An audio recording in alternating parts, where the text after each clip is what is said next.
আসসালামু আলাইকুম। দেখতে পাচ্ছেন একটি গাভীকে স্যালাইন দেওয়া হচ্ছে।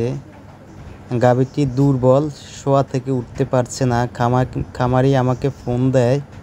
ফোন দেওয়ার পর আমি গিয়ে গাভীর অবস্থা দেখে পরামর্শ দেই খামারিকে উপজেলা প্রাণী সম্পদ ডাক্তার সাহেবকে দেখানোর জন্য।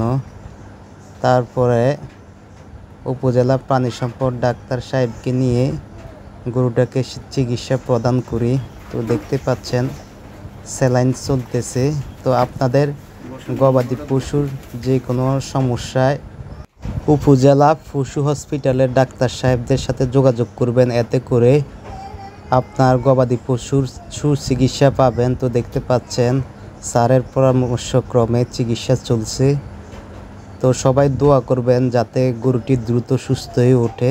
আর আপনাদের গবাদি পশুর যে কোনো সমস্যায় পরামর্শ পেতে অথবা আপনাদের গরু এবং ছাগল ডাকে আসলে এসিআই উন্নত মানের সিমেন্ট দ্বারা কৃত্রিম প্রজনন করা হয়। মেহেদী হাসান LA, এসিআই 9 নং দক্ষিণ ইউনিয়ন, শিলমুড়ি।